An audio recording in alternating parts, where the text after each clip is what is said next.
Welcome to episode 121 of the Reptile Gumbo podcast. Your numbers are creeping on up there, bud. 121. Let's go ahead and get our stuff out of the way so we can get our guest on. Absolutely. Go ahead, Katie. So our first sponsor is Lone Star Reptile Racks. If you're looking for a high quality PVC rack, look no further than Lone Star Reptile Racks. They offer a variety of sizes for all types of snakes, geckos, rats, and more. You can even order something custom. Shipping is available, or you can plan to pick up at a HERPS Reptile show near you. Visit lsreptileracks.com to reach out to Lone Star Reptile Racks and place your order today. We really need to update that because you have so much more than just racks now. Yes, I do. We do. Cages. We need to update this. Tortoise tables. I'll work on it when I get back from camp. Also, our friends over at Wiregrass Exotics. If you're anywhere near Ozark, Alabama, go see our friends at Wiregrass Exotics for your feeder needs and check out their rattlesnakes and all their other reptiles and everything else. If you're anywhere near Georgia, Alabama, Florida, make it over to Ozark. Check them out. I guess I can go ahead and bring our other guest in before we bring up our last sponsor. Go ahead and bring in our guest, which is Mr. Shawn Gray of HERPS Reptile Shows. How's it going, Shawn? What's up, guys? Let me go ahead and I'll give the rundown of all the shows real quick so everybody has all that. Yeah, I got my brain. I got it. Nothing. I got it. Next show is Longview, Texas, because it's this weekend. And then Slidell, July 23rd and 24th, so Slidell, Louisiana. Then the opposite direction to Oklahoma City, July 30th and 31st. Enjoy that drive, Shawn. Yeah. And then kind of the opposite direction again, Corpus Christi, August 13th, 14th. Then back home to Bryan College Station, August 20th and 21st. Then Austin, August 27th and 28th. Conroe is September 10th and 11th. And New Orleans, September 17th and 18th. So all over the place. A lot of shows Lots in August. Yeah, well, the end of summer before school starts, we usually get a pretty good rush at the shows, you know. So, and like the Corpus show, it's hot as shit right now. But like the Corpus show is one of our favorite shows because all the kids are still out of school. So the vendors that are coming bring all their kids, and if you guys have been out to the beach party we do Saturday night after the show, it's not quite as hot on the beach. Obviously, it is inland, but that's one of my favorite shows of all time. Honestly, that's a blast. Everybody just pitches in and pulls their cars out, and we have a bonfire, and all the kids are swimming. And everybody watches everybody, and it's just a really good time. Oh yeah, Lots that's fun. That's the weekend between where teachers in our district are in workshops all week, and the kids start the next week. Oh wow! So the kids aren't back in school, but the teachers are. Yay. That's bullshit. Yeah. I agree. We should have school. Get rid of school. Bullshit. Oh, also, I want to remind everybody for our giveaway this month. Our giveaway this month is a 1 free year membership to US ARC. All you got to do is go over to our Facebook page and tell us your favorite guests that we've had on since the beginning. It's 121 episodes now. And Shawn's been like there 4 for of a them. lot. Yeah. So you go say Shawn's your favorite guest. He was like, what? He wasn't I have expecting no that idea. one. I haven't had a chance to follow any of that, but I'll tell you what, if y'all want me to, I'll match it and throw in another year membership. Oh, that's awesome. That'd be cool. Yeah. Cool. So All right. We'll do two we'll this pick year. 2 people. That's cool with me. I got an email today from US ARC and I forgot to read it about the Lacey. Miss Jilling is just I was actually pulling that up right tell now. people to still reach out because now is the time to reach out. They're in session, I think, right? Robert, We're working on a draft before the 4th of July break. Yeah. how many breaks do they get? Jesus Christ. A lot. They get more breaks than we do. Than teachers. Says Yeah. the 3rd grade teacher who is also doing schoolwork on her computer, even though it's the middle of June. I'll grade your papers, Katie. One of these days it's gonna happen. You're gonna It's gonna be a lot of you're work. It's going to be cave. like a color page, and all he has to do is put stickers on the top of all of them. I can do that. I can put some Everyone- stickers on shit. Everyone gets a sticker. Everyone gets a 3rd fucking graders sticker. freaking love stickers. So do 30-year-olds. So This is true. All right, so I'm gonna take a look at our question for this week since we got Shawn here. Robert came up with this one. We got I was late getting it out there, but we got a few responses. But it was something I kind of also want to focus on this podcast, which is why I had Shawn on. The question was, how has the current economy affected reptile shows for you? And do you still go to buy or just look? So I want to go through a couple of the answers, and then I want to talk with Shawn since he's got firsthand knowledge of how reptile shows are going. But let's look. Allison Harris said, I still go to my local show every 2 to 3 months for feeders. Other than that, I'm not spending much money on them. Local vendors rarely have animals I'm interested in. And it has just become less so as the number of vendors at the show has decreased over the past year. I don't know where her shows are, but we got plenty of vendors down here. Although we're Texas, we have everybody. Mm-hmm. Our buddy Tracy, which I think she's in the chat. Yeah. She says, I go to sell and hopefully make money. I try not to buy stuff, but I know, Tracy, that's not possible. But if I find a really good deal, I'll buy it if I can. I am much more money conscious now. It feels like most people are. I've vended enough shows to get everything I need when I need it. So I don't really go to a show unless I'm vending or helping a friend.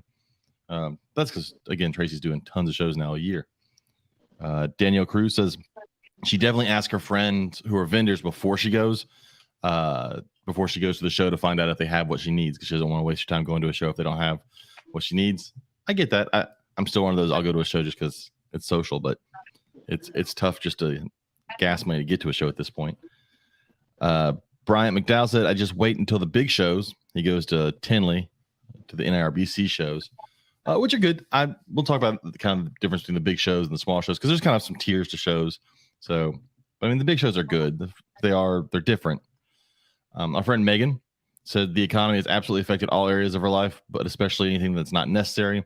I'd love to spend more money at expos, but in reality, I don't need another animal, which is not true. Everyone always needs another animal. So she actually made a post the other day about her groceries. Oh, yeah. And I commented and I said, look, groceries have become added to the list of things we don't talk about. We don't talk about religion. We don't talk about politics. We don't talk about how much gas is to put in my car. And we don't talk about how much money my groceries cost now, because it is ridiculous, especially if you have any type of a health issue. Because if you have to eat any type, like we could easily eat pasta and rice at every meal for super cheap, but our two diabetic selves don't need that. Oh, we're definitely digging into our venison. Oh, I bet. Backlog. Like we had venison stew for dinner tonight. Yeah, it's 100 degrees outside. And we had stew, but it was awesome. we had pot roast last night. So. Yeah. John Grant said we don't talk about Bruno either. Yeah, that's right. We don't talk about Bruno. We got to add him to the list. Our buddy Paul Byfield said he visits with people and to do business and pick up supplies and get the fuck out. Yeah, that is true. I've seen Paul. He goes in, gets his stuff, and he's gone. I don't know how. I can't do that. Because if he stays, he'll buy more snakes. That is true. He will. I've seen that happen. So someone in the chat said that you double posted this question, by the way. Well, it got posted on the group, and then I went over and posted it to the Instagram, and I forgot that the Instagram automatically posted over to the Facebook group as well. So yeah, it got posted twice. Oh, okay. Just make sure you read both comments. I did. I got both. Oh, okay. No, that's fine. Let's see. So for the person that reminded us, Ilana, it slowed down, but I can't really blame anyone. Times are tough, but I haven't noticed a ton of people selling their animals. So I think there is still hope. Yeah, I've seen some collections sold, but I don't think it's really ticked up. It's kind of like the same. I saw a post today where someone was like, I'm getting out of the hobby selling animals. There were 7 people in that one comment thread that was like, yeah, I'm selling everything too. Yeah, you're going to see a lot more of that. Whole lot of that. I will say, I think a small portion of that are people that really do need that money. But I think another portion of that are not real reptile people. Because I can't imagine. What do you mean, like real rep? Like I can't imagine getting out of reptiles. I can't imagine. I could imagine limiting the collection, but selling everything 100%. But I could imagine getting rid of everything. Right. Yeah, no, because every time I see something new, I'm like, oh, that would be cool in my classroom. Well, if you're a reptile person, I don't know how you could function by not having reptiles. Right. Yeah. Seen a lot of people try. It's crossed your mind a couple of times. There have been some low points in our life over the last 17 years, probably 2 or 3, where you have thought to yourself, and you voiced out loud to me, what if we just got rid of it all? But then my mind goes, well, what the fuck would I do? Low points in your life, like the day you married James? No. Although he did change our vows in the middle of our wedding. Surprise. I made sure that you couldn't take the snakes. So we were on the end of a pier, and it was just our immediate family. So there were like maybe 12 people down there with us, and everybody else was just kind of off and listening through a loudspeaker. And he threw into our vows. It was like, love, honor, cherish, all that good stuff. I don't even know what they are. And he's like, and you can't do anything with the snakes. And I busted out laughing in the middle of our vows. The judge was like, I don't even want to know what that means, and just kept on going. He was Like, a judge. had It's legal. You no can't have clue. snakes. Yeah. So in our wedding vows, it says I can't take his snakes from him. Mm. So yeah. But I've definitely seen a change in the shows lately. Now, I think it depends on which show you're talking about. Well, the one person I talked about going to Tinley, NARBC Tinley, I'm sure like the big Pomona show. Those are their own beast. Those are like attraction type shows. Everybody plans the whole year to go to that show. So that's different than I'd say like the HERPS shows, which are more the local things, and so you're bringing in people every 3 or 4 months. But on that note, we haven't had a Tinley since this has gotten really bad. Like, it was bad when we had that stretch of 4 shows, but before the big break, we had 6 weeks off before Lafayette and Conroe. Lafayette and Conroe really, really, really felt the pinch, and not from Lafayette didn't so much as from an attendance standpoint. Conroe did from an attendance standpoint and a purchasing standpoint. Yes, and so I have several things I'd like to talk about on that note. Hang on a second. But I can see kind of the writing on the wall of where this is going. And, I've talked to a couple other people that have done shows. I spoke to Malia today about her show that she did in North Richland Hills, and it's pretty much been the same sentiment. So I have an interesting take on what you're going to see happen. And I'll address some of those people's comments too, whenever you want me to, because a lot of this is going to affect a lot of people. The biggest issue that you have, these people that are getting out, a lot of those people that are going to be canceling shows, that are going to stop vending certain shows and things like that, are people that got in mid 2020 who just started. Yep. And in mid 2020, everyone had COVID money and stimulus package, and money was falling out of people's pockets at these shows. COVID was the best and the worst thing that happened to the reptile, show thing. We had to have 3 months off. It shut us down. We were panicking. But when we came back, it came back really strong. People were spending money on everything they can get their hands on because they were all cooped up. And then the pet stores actually did really well, which we weren't open then. But, I talked to David Spicer quite a lot about that. The pet stores were doing just insane numbers during COVID because people wanted companions, honestly. They were buying companion pets. They couldn't do anything else. So they were panic buying. Everybody was buying everything. And that's where all these extra breeders and vendors have come from, but they were used to that COVID money. And we're seeing a lot of people who were used to that whenever, people are doing $15,000 and $20,000 a show at, in the fall of 2020, that now are getting pissed when they're doing $2,000 and $3,000 a show. Well, that's pretty much the average norm for somebody who has 1 or 2 tables. If you don't have that much on your table, if you're don't have $2,000 or $3,000 worth of inventory on your table, how do you expect to make $10,000 a show? It doesn't make sense. So we're hearing a lot of that chatter and feedback, and we get it, but we're getting a lot of cancellations. A lot of people had issues with Conroe because we had added that extra room. But what people don't understand is we added that extra room over a year and a half ago. We added those, you know what I'm saying? We booked this venue. We book out these shows like 2 years in advance. So when we're adding extra vendors, hindsight's always 2020. We didn't know this was going to happen. Nobody did. Nobody saw this really coming. And so now it's basically what we see is it's going to naturally level itself out on our front. We're going to have cancellations. We're going to have people that aren't willing to travel as far for these shows as vendor-wise. We have a customer base that's not willing to travel. We have people that used to come from New Mexico and Arkansas and Oklahoma and Texas, Louisiana, Mississippi, all the way from Florida, other states to come to Conroe. Those people flat out said they can't afford to drive there, and so what you're going to see is you're going to see vendors that are canceling, because we're already seeing it, vendors that are canceling because they don't want to travel as far to these shows because they're not going to be as profitable for them.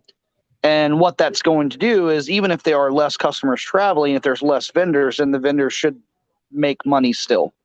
And that's what we're trying to find. And we've always, since we started this show, we've tried to find that balance. What's the good balance? What is what is the right number of vendors to have, the right variety to have based on the attendance at every show, your average attendance, where all the vendors make money, but the customers are happy because there's enough variety and there's enough for them to purchase, right?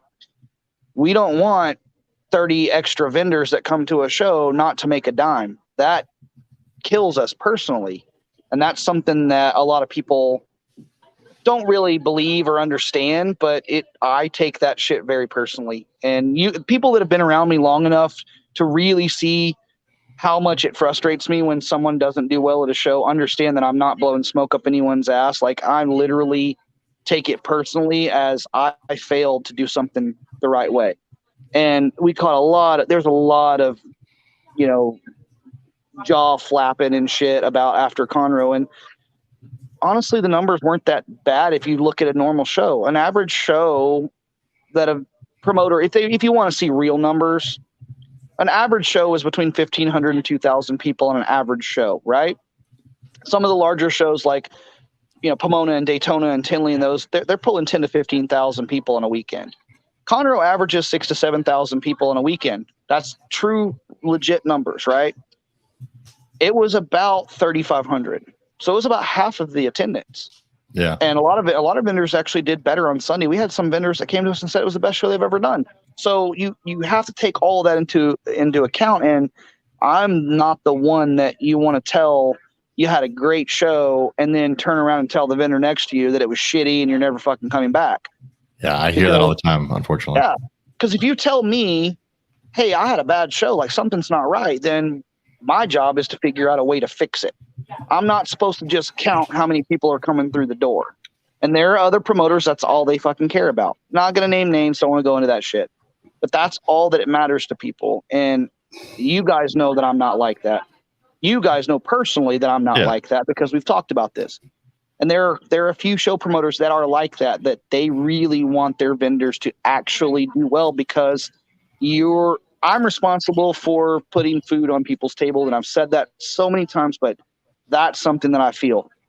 I made a post about this because I talked to so many people and the pinch is on. The economy is in the fucking shitter.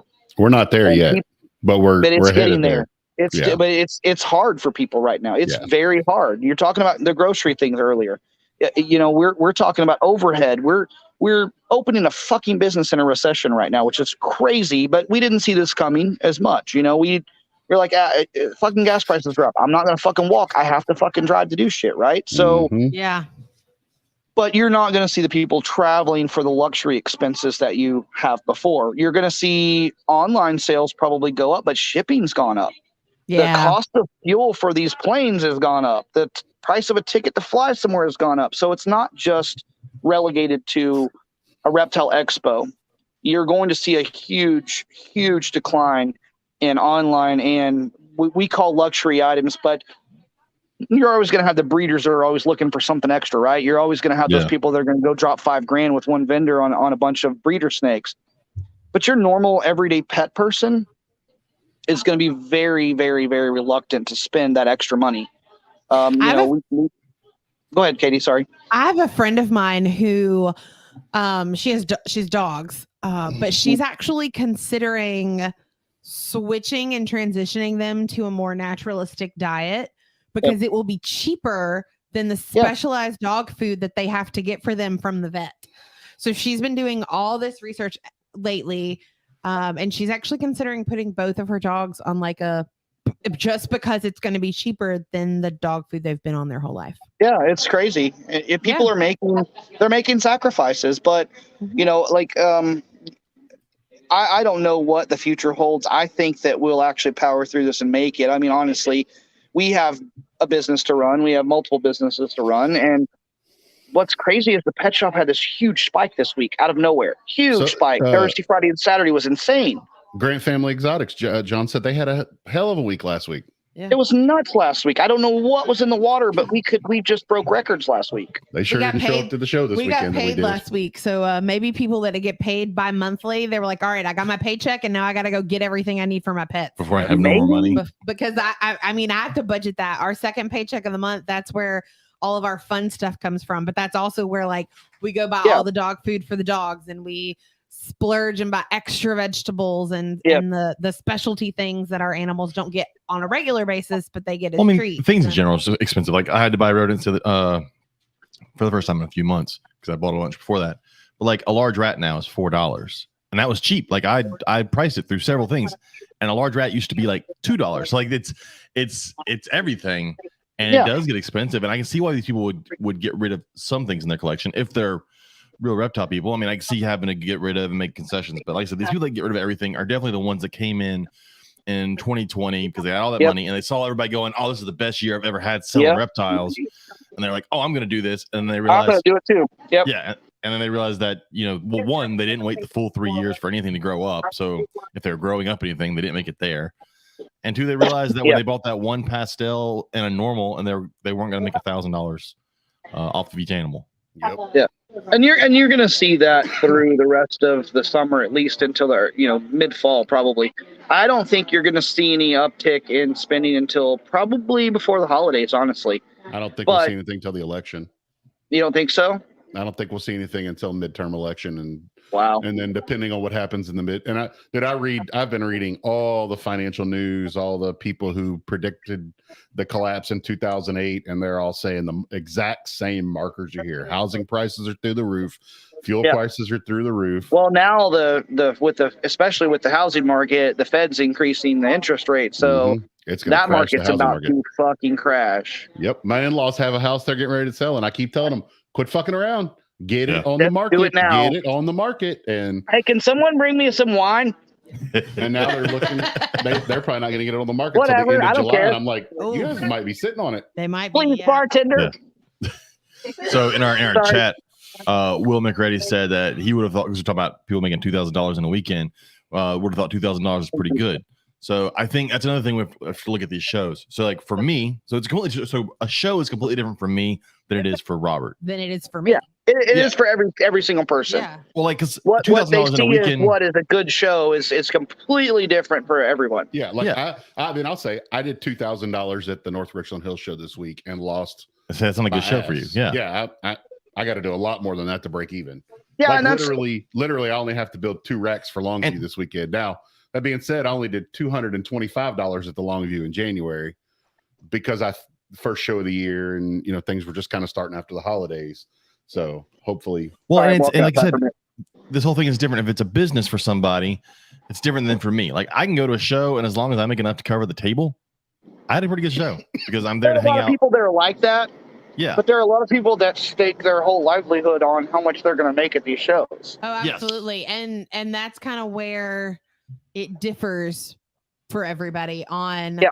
How this is how all of our economy is affecting everything, because this isn't how we make our living. I mean, I don't even sell stuff when I go. I normally help out at the front table, and depending on how far the show is, it's not even worth that because it doesn't cover the gas and the hotel. Exactly. Room. Yeah, and you talk to Lori about that because exactly we're trying to pay staff, but if it doesn't make sense, it doesn't make sense for people, and that's another thing. A lot of people think I'm going to take it personally if a vendor has to cancel because they just can't make it. They can't afford the gas or whatever. Look, we know how bad it is, right? Yeah. So how would I hold that against you? And who, as a show promoter, would ever do that? Some probably would, but I'm not going to get pissed if you a week before the show say, look, dude, it's just not worth it. I don't have the inventory to even cover my expenses. So it doesn't even make sense. We don't want your business to fail just because you want to make an appearance or you think you're going to piss us off. We want you guys to come and fucking make money. That's what it's about. You have to make money. You're building a clientele. You're growing the community. That's what it's really about. And so that's why it's kind of why I made the post, because I heard all the chattering and stuff. Of course, none of those people ever come to me and talk to me personally. Of course not. And, and there's a lot of people that I consider really close friends that were in that group. And you know what? I don't take it personally either, because I know that it's frustration. And I know that once it turns around and things are going good, and I'm going into every show with a $0 fucking dollar amount in my bank account. I'm putting every damn thing we can into these shows. And a lot of people are saying, oh, it's the pet shop, it's Lori's shop. I don't give a fuck. I have a job to do, and that's to help the people who've been to our shows make a living or make some money and move some animals or make a customer happy. That's my job, right? So besides that shit, my work ethic hasn't changed. I'm always hustling. I'm always doing something new. I'm always trying something new. It doesn't matter what you put into it right now. It's just a sign of our times. We are basically at the mercy of what's going on with our economy. And Yes, we are. if people don't see that, if people think that we're just giving up or whatever, that's bullshit, because I'm literally putting everything we can. And Lori's opening a shop, right? That girl, we haven't slept for a fucking week probably, because we're up working on the show stuff, her shop, the pet store. Like, yes, we have a lot of businesses, but we give 100% to every single one of those, right? And anybody that doubts that can kiss my ass, honestly, because you don't know and you've never been around me long enough to see that's what we do. But I'm also to the point where I really don't give a shit if people say that shit, because if they don't understand how it really works, I'm never going to be able to change their mind. Whenever a show is fantastic and they make $10,000, they're going to be walking around kissing my ass. I don't want anybody to kiss my ass. I want you to tell me the true numbers. Like, are you doing good or are you doing bad? And there's a lot of people that are like that. They'll tell me, dude, I just didn't do well. It fucking sucked. Like, it was slow. And a lot, yeah. And there's a lot of people that misconstrue that word slow in the reptile industry. A show can be packed with fucking people, right? And no buyers. Yes. Happens a lot. Oh yeah. And people will say it's slow, and people are like, well, it wasn't slow. It wasn't slow. There's a lot of people. That doesn't matter. What they're saying is it was slow in sales. Yeah. I'm not going to lie. In Conroe, when he told me that he hadn't sold anything by the end of the day Saturday, I was like, okay, here's the plan. We get paid on Tuesday. I will call Shawn and tell him I will send him table payments on Tuesday, because I knew if he didn't sell anything because of how our paychecks fall, he wasn't going to be able to make table payment. So like I had a backup plan ready. But you also know that I would have been like, okay, whatever the fuck, y'all, whatever. I don't care. That's not what it's about to me. We care. I know. And that's why you guys are good friends. That's why I love y'all and respect y'all, is because you actually care. But you guys know that I'm not going to be hounding somebody. Trust me, there's a lot of people that have come to me and said that. And I'm the first one to say, whenever. I don't care. I don't want you not to feed your kids. You know what I'm saying? Like, there are people that, like, that's not what this is about. If you didn't do well at a show, regardless of the situation, I don't want you to have to worry about that and stress about that with me as a promoter, because at the end of the day, I still love you guys. I still am friends with you guys. I've been on the other side of the table. And so I don't want somebody to feel pressured to feel like they can't come to me and tell me, okay, this was great or this was bad. That's what I want. I can work with true feedback, right? Like true criticism of what's going wrong. And there are quite a few people that actually come to me all the time and say, look, this has happened, this has happened, this has happened. And I do whatever I can. They already got it. So our buddy Jason Miloradovich Sorry. said that he's talking about people coming to a reptile show, having a very busy show, but not selling a lot, and referring to that as the petting zoo type of show. I refer to it as the zoo type of show, which those shows can be good and can be bad. We did a show. It wasn't a herp show, but we did a show recently where it was that. It was a lot of people there to see stuff, and the ones that did really well were the resellers who had cheap first time pets. People like buy stuff on a whim. And so those shows are going to work great for them. It's going to look great. But whereas you have someone who's dealing in high end stuff, is probably not going to do that well at a show because people aren't coming to them. So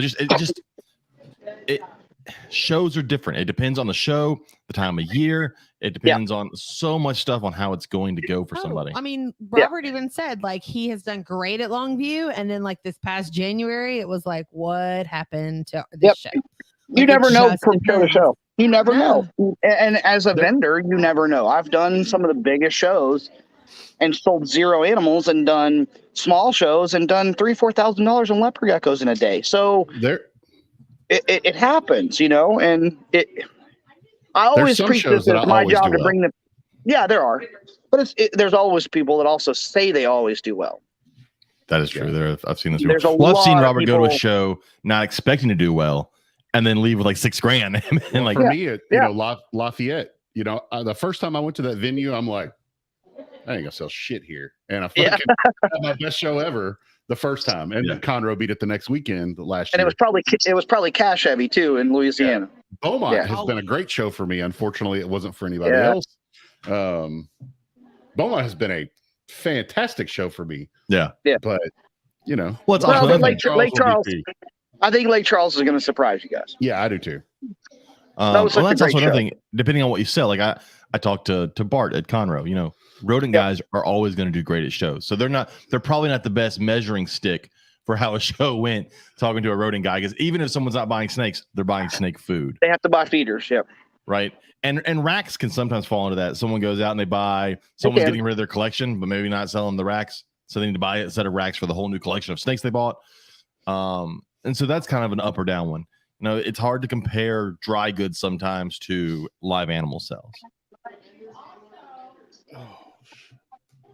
You want to make it over there? I don't know, dude. I think it's hurting. Oh, but I think it's gonna be rough, and people just. But here's the thing about us, though: we will make it through this shit because we all take care of each other. That's right. Like that's the one thing that's different, and it always has been. We will help take care of each other. If somebody is in that kind of dire straits, someone in this community will step up and help them. And there's a lot of people that won't swallow their pride enough, but we all end up hearing about the shit, and we take care of each other. And that's the difference in how we do things. And it always has been, and it always will be the same way. We will make sure that everybody's taken care of. Now, like I said, I foresee a lot of cancellations in the future. We've already gotten them. We've gotten a ton the past week. I had to cancel Longview just because Katie's driving up to West Virginia and then back to Alabama, and it's a lot of gas. And I was like, well, I'm gonna be gone for like almost 4 weeks. Yeah. So, and that's stuff that you have to live your life. It shouldn't revolve around this, but some people it does, and there's still people that want to add more shows. And we're like, no, we want to take some shows out. Like, and we want to shrink we want to shrink the size of vendors. We don't want or need as many vendors as we do in certain shows. Now we're kind of in the hard spot of like, so who do we tell we don't have a spot for, and that's naturally right now. It's naturally resolving itself because we're getting enough cancellations and we're not adding people back. So we're trying to get to that balance point again. And that's just adapting and overcoming the situation at hand. You know what I'm saying? Like we want to make sure that everybody comes. Of course, in a perfect world, everybody would sell out and make $1 million at every show. It's just never going to happen and never will. Doesn't matter how big the show is. There are people that do Daytona and Tinley and Pomona that don't do worth a shit, So I've talked to those people, and they go back every year because there's always a chance that you're going to hit a home run, and that's what people are chasing, And so, I think that there's a lot of people that will give up really quickly, and that's fine. I understand if you can't do it and you want to go back to doing whatever you were doing before. We understand that completely, but that doesn't mean that whenever it starts getting really good for everyone that you're going to have a red carpet rolled out to you to come back right away. Like you can't jump in front of everyone just because you've vended shows years ago. You know what I'm saying? And we have a lot of people that feel that way. Oh, I didn't vend for like 3 years. Now I want to come back and vend. I should be able to jump the line. No, there are people who have been there and doing this and grinding and putting up with the ups and downs for 2 or 3 years ahead of you. And you're going to have to wait your turn. And it's hard to tell people that. It really is because we want everybody there, So yeah, people have to understand there's a waiting list. It just is, and it's any show. So what drives me nuts is when people want to complain something about your show. That is a standard for any show. It's the way anything works. I mean, it's not. I mean, you could be the one that goes, you know what? Sure, let's let in the gutter salesman and the what's that little rainbow vacuum salesman. Yeah. Like, you could be that person, but you're not. No, so you never will be.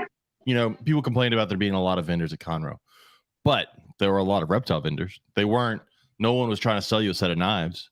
Yeah. And there were a lot of vendors, but again, like I said, that vendor list started almost 2 years ago when the economy was great and everybody was making money. And there were so many people in the main room that vendors were getting passed over and weren't selling shit because there were too many people in the ballroom.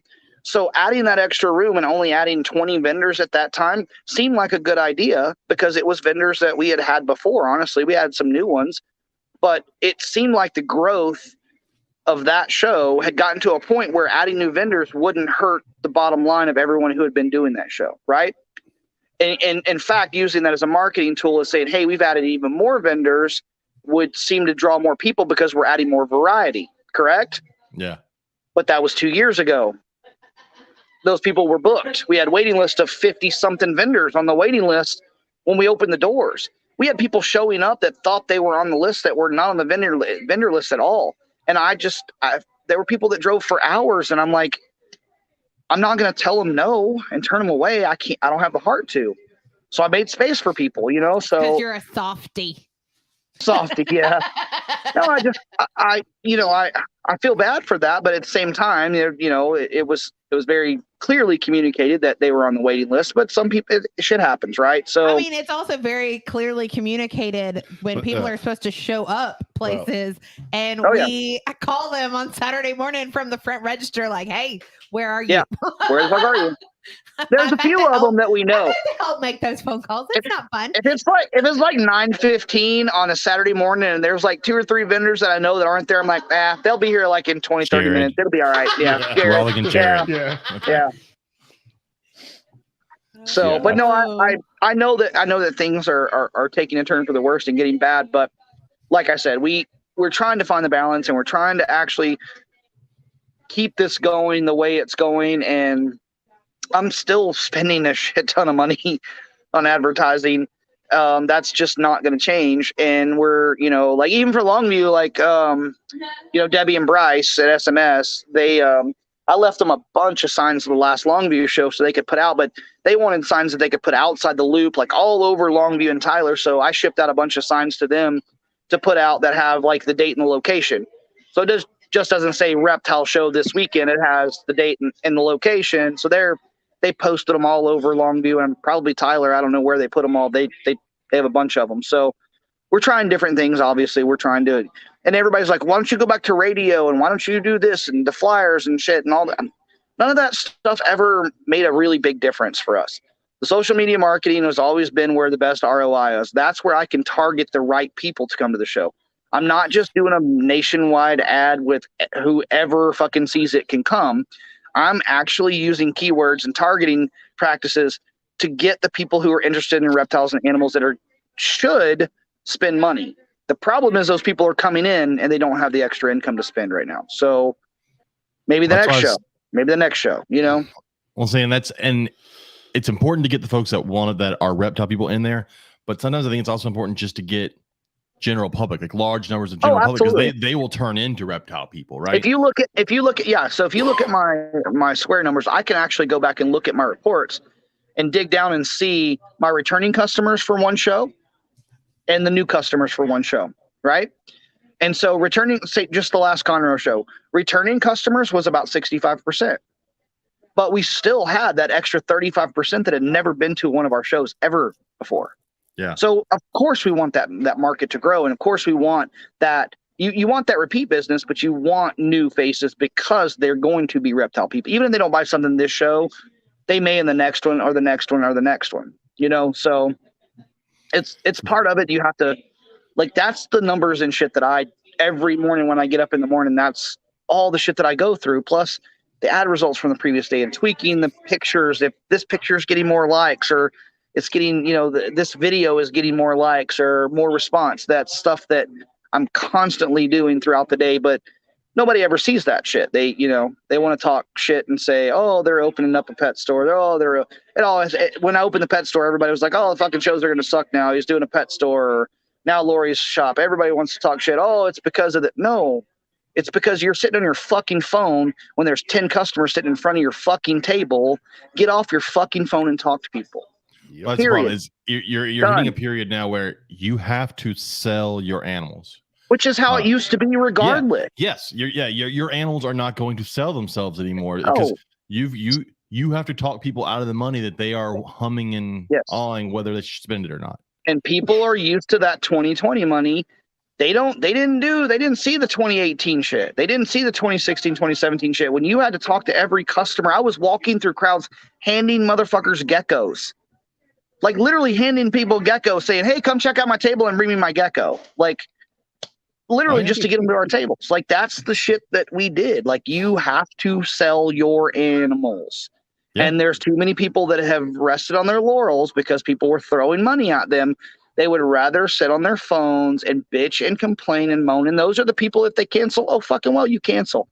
As long as I have a vendor there that's actually engaged with customers, that's giving them the right information, that has healthy animals, that's the people that I want. People that are going to stick through this, you know? That's the people that are going to make it too, you know? So Will McReady said as an attendee at Conroe, the only thing that got him was not knowing there was another room. And sometimes that's hard because you make the announcements throughout the day, but if they're not there when you make it, or if they're not listening, because look, here's the thing. Every single customer that walked through the door got a map that showed that extra room. We had huge fucking whiteboard showing more vendors. Huh? But as a teacher and educator, I would like to state for the fact that no one reads. Yeah, that's no, they don't read. Sign you put out, and there. we told every customer that walked through the door, every single customer that walked through the door, I wasn't there, that there was an extra room. And you know what I heard? Apologize because I wasn't there. You know what I heard? I heard some of the vendors inside getting mad because we were telling people there was another room. Really? Jesus. Yeah. See now, but this we can't be adult. But this is a problem, though. No. This whole room is. It's I'm not saying only a herps problem. Like I went to, we were at Tinley in 2019, and they had just done another room, and it was a problem there too. Because the problem is people get into get blinders on, right? Let me say though that the herp show does a better idea of letting you know. I know shit out of that side room, and they did not. But they get blinders on, and they go into that main room, and they do their loop for 2 hours, 3 hours. Yeah. And then their mindset is leave, and they forget that someone told. And it's just a thing that happens. They do. They forget. Now, and we made announcents, but you know, also at the when we had the whole Trump fiasco thing where we had to do the one-day show, there were 6,500 people in one day. Like that's a lot of people for any show, right? Mm-hmm. And so that was the only respite they had. They had to go in that other room because it was so packed in there. And we've done educational since we started in that room. So Conroe's the thing. I'm just telling you. And there were some people in that room that did really well. Literally this past show, they killed it in that room. So the traffic wasn't lack of traffic. It was honestly for the situation that we were in. There was too many vendors. It was too many vendors. But again, hindsight's 2020. Yeah. We had no fucking clue this was going to happen. This shit's been booked for 2 years. Fucking get over it. We have to move on. We have to adapt and overcome like fucking grown ass people and figure out what to do next as a group. I've seen more shares for the Longview show this week, which just makes me happy because there are a lot of people who bitch and complain about it, but do not one fucking thing to help themselves. Nobody wants to share. Nobody wants to promote. It's all my job, right? Which I do take that personally. I take that on my shoulders 100%. But get out there, share in your groups. Talk to people, tell people there's a show coming on. There are certain vendors that always do it every fucking show, but it's like 5. It's literally like 5 out of the thousands of vendors that we've talked to and had at our shows. There's like 5 vendors that before a show, they're going to share in all their groups and all their pages on their personal and business page that they have a show coming up this weekend. And those are the vendors that actually do the best out of all those people. Well, I don't ever hear complaints from those. People have to look at it as if this is a business for you. If you're not me, who's just like bringing a few snakes, and if I sell them, cool. If this is a business for you, yes, you're going to a show, and the show promoter's job is to promote the show. But you've got to think of it's a business. Every business has operating expenses, such as advertising expenses. You need to advertise yourself. You can't look at it as I'm going to the show and they're going to do all the work and I'm going to sell stuff there. You've got to look at it as if you are the individual going to this place and you've got to drum up a customer base. So whenever I vended shows, before I even did herps, I did when Facebook started doing the paid advertising, I was doing paid ads myself. I was advertising more than any promoter out there that I was doing their show. I wanted people to come to my table. I did paid fucking ads and it was only a few $100. But it made a huge difference because I had people walking in looking for me, and that's how they knew about the show is because, hey, I saw your ad. So that was the whole onus of taking on, okay, well, we can use Facebook advertising to actually promote shows. But there was so much vendor pushback in the beginning. It's like, that's your fucking job. That's your fucking job. How is it not all of our jobs? How is it not every single person that's going to be at that show? Why is it not your responsibility to just fucking make a Facebook post and say, hey, look, I'm going to be here this weekend. I want people to come to the show. Help. Be part of the fucking solution, not part of the problem. Oh, it's so much easier now than like when I first got in the hobby in the early 2000s. Like, Facebook wasn't a thing. The ability just to send out free posts about what you're going to have at a location wasn't a thing. Shawn, is the food truck going to be there this weekend? Hell yeah, it's going to be there. Right. Let me edit my post real quick. Shit. What's it called? Yeah, several people have already called us a message making sure that the gourmet grilled cheese will be there. You remember they are some of the sweetest people. They're amazing. Huh? You remember the name of the business? Streetlicious. You'll have to eat one for me. Saturday, I will be almost to West Virginia. They literally are some of the nicest people in the world. I love them. I love their family. They've taken care of us from the beginning. They're amazing people. They have amazing food, and yeah, we'll never have a show there that they're not there. They love coming to the show. I mean, what other show do you have where you seriously could get a menu handed to you and then you text them and they bring your food to your table? Bring it to you. Yeah. I mean, they're great people. So I'm going to get fat this weekend. Yeah, I think you're seeing the other thing that drives me nuts at a show is a vendor who has a bad show. They haven't, not every time it's been there, it's been bad, but a bad show. And they go, I'm not doing the show. Yeah. I'm not doing the show. I'm done. Yep. We get that a lot. Yeah, I'm like, see ya. You didn't sell stuff this time, but you'll sell stuff next time. I mean, it's again, I don't think a lot of people take into consideration what they're selling. Also, they think they have a table full of reptiles. They should make the same as the other person with the table full of reptiles. Yeah. So John Grant's saying without charging 15% for delivery. So at the show this weekend in North Richland Hills, it's like a hockey. It's like 2 hockey rinks, volleyball courts. We're in one of the hockey rinks, but they put AstroTurf down, like panels down over. Yeah. And attached to it is an Italian restaurant. It's in the venue, and you're only allowed to get food from there or one of the concession stands. But it's like, can someone call me some wine? Where's 200 feet to the Italian restaurant, and if they had to bring it to you, they charge you 15%. 15% to bring it to you in the venue. Yeah, Malia ordered. They charge 15%. They charged her like $10 to bring her lunch. What the fuck? I'm like, we'll just walk down there and get our food. I mean, we deal with that shit with a lot of the venues, like especially New Orleans. They're really bad about it because they have a contract, which I understand. They have a contract, right? Hang on, I gotta get it. Right. They have a contract with their catering person. Conroe's the same way. They have a contract with them. We can't use anybody outside. Lafayette, Gina comes in and cooks amazing red beans and rice and gumbo and shit like that. So I love Lafayette. It's like the Wild Wild West. Do whatever the fuck you want this weekend. Yeah. Yeah. So, but yeah, that's something you have to deal with. But charging 15% just to bring your food in, that's kind of shitty.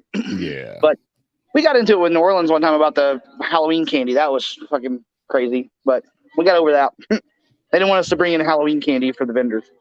Jeez. But again, you have to deal with, like I heard in Daytona, it's the same way. You can't walk in with a water bottle, nothing, because they have a contract. I get it. I understand that completely. A lot of people don't. They bitch at me about it. Like, I'm not making a fucking dime off concessions. There are people that still think I make money off concessions. I have nothing to fucking do with any of that. In fact, at the Stafford show, I had to pay that bitch. I hate that the way that works, and I get the contract, like they have to do it. But like, if someone's a vendor, understand they're going to be there for 8 hours that day. Don't expect them to have to go to your concessions. But leave them alone if they want to have a cooler of sodas. And usually that's the case. Now it's gotten a lot more lax lately. You know, you've seen a big change in that where we've bitched too much. Well, we also caught one of the the New Orleans vendors up at the counter ordering Subway.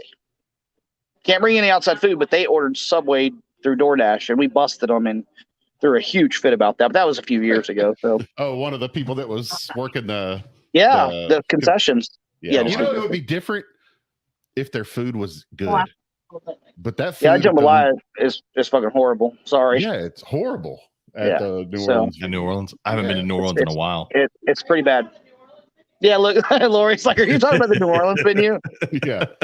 So That's why there's certain venues that are way more lax. Longview's one of them. That's a pretty laid back venue. Yeah, but if we go to New Orleans, it's just so we can eat bacon at 1 a.m. they don't while we do that drink shit wine. anymore. What? No, they stopped doing happy hour bacon. COVID. So yeah, well, we were in there talking to Mark, That was the highlight of GM my there. night. And they honestly, the staff that they would have to make just the bacon, Oh, I believe it. they can't afford it. Yeah. Like they went down to they're only open Thursday through Sunday now from 5 p.m. to 10. And they don't do the they don't do the bacon happy hour. They don't even have the fucking goat cheese cheesecake anymore. Where's that at? That's that bar in New Orleans. Grapevine, Orleans. We went. It was 1 a.m. when we went there. I did discover at New Orleans, across the highway, at that gas station, has a full ass restaurant in there. Oh, yeah. And it's all Cajun food. Best and that place shit. you're gonna get food in There's Louisiana. 10 locals with their curlers and their they're not that's the fucking place right there. Yeah. Yep. Yes. Yeah. I had already eaten breakfast and I'm like, I'm gonna get something. See what it's like. Grapevine Orleans did bacon happy hour from 4 to 6 and 10 to midnight every night. So you go in and order a drink and they serve you a fucking basket of bacon. It's beautiful. It was amazing. Because did you not go with us, Robert? Do you know how many glasses of wine you can drink as long as you're eating bacon and not ever feel the wine? It's beautiful. A lot. Yeah, a lot. Yeah, and it's not fucking shitty bacon. They had good bacon. The food's fantastic there, but they don't. Wine. And that's why Lori went all the time, because they have really good wine there. But yeah, it's funny how each area's been different and it's been affected. But I think we'll get through it. Honestly, I mean I trust me. I've been through a lot worse than this. A lot of people haven't. The gas prices, I don't think anybody's ever seen anything like that shit before. But again, what are we going to fucking do? Walk? We really have to figure out other ways. People weren't used to budgeting during COVID. They were like, oh, fuck it. It's just extra money. I never got any stimulus money. So I guess I'm kind of looking at it from a different perspective, as at that point I was budgeting even more. I was trying to figure out, okay, well, all these people are getting all this extra money. I'm not getting a fucking extra dime. I didn't get a stimulus. I didn't get a loan. I didn't get shit, right? So what am I going to do with the money that I am not making for 3 months, right? So I had to budget more, and it probably helped me a lot, honestly, right now. Well, and like I said, gas it's expensive. It's almost $5 a gallon here. It's over $5 in some areas. It costs now $100 more to drive to something that it didn't before. So there goes that extra money. People had to buy stuff. And so, it's going to be rough for a while. Yep. And I think if anybody's having issues, online sales, you're going to have to do some online sales then to try and make it up. And then. But shipping is going up. Yeah. Shipping is about to make there's going to be a huge hike in shipping costs, because the fuel prices for these planes are going way the fuck up. Yeah. So you're going to see, we've already seen it. Our normal shipping prices have gone from $45 to $50 overnight to $75 to $100 overnight for, a 6x6x7 package now. So you're going to see a huge spike in that too. And people are still, I think the online sales are going to increase a little, but I don't think it's going to be a mass exodus, because people still don't have the extra income to spend. We had so many people bitching and complaining, saying that they could vendors that they're walking around with a $400 or $500 animal under their arm, but they can't afford a $40 fucking thermostat. What the fuck? That doesn't make any sense to me. So it's kind of, that's how reptile people are, though. I would say get the animal and figure that shit out. That's not even always a money thing. That's just why would I pay that much for this? When but it's really not. But you've seen a lot more. It's more prevalent right now. We're hearing a lot more of that. So again, last week was an anomaly at the pet store, and where we're at in Bryan College Station is kind of insulated from outside influences based on the economy because of the university and how much money there is in this area. So we never really saw a huge slump in sales. Getting product was a lot harder. But last week, like I said, was an anomaly. It was like, it was really good, strong numbers. And it was, the store has been busy. Like even today was really busy. Even if it's a lot of small transactions, there's a lot of people that are still shopping. But as far as just that extra liquid income, you just don't have enough of it right now. You're, like you said, groceries, everything is going up. Everything is going up, and there's no extra money coming in. There's nothing coming from our government, obviously, to help with this. That's just how it is, and it's going to be rough. Like I said, Robert thinks till mid-election, and I think before the holidays, people that could be another thing too, is people are saving. And that's the smart thing to do. Honestly, I'm a show promoter. I want people to come spend money with the vendors, but a lot of people are saving, and they're being a lot more diligent with their money and how they're spending it. And that's the smart thing to do. But I think by naturally, like I said, the natural aspect of slowing down are not having as many vendors at the shows, where the dollar spent per vendor is spread more evenly, helps everyone out. So I'm not telling everyone to go cancel shows, but we're not going to be pissed if there's a situation where you're like, I can't drive to fucking Corpus, John fucking Grant. But no, they have a family thing going on, but that doesn't bother us. We don't want y'all to go in the hole. You know what I'm saying? So I think we'll make it through it. I honestly do. I'm always positive. I'm a forever optimist, but I'm also a realist in some cases. And in this case, I know that it can't stay like this forever, because there won't be anything left.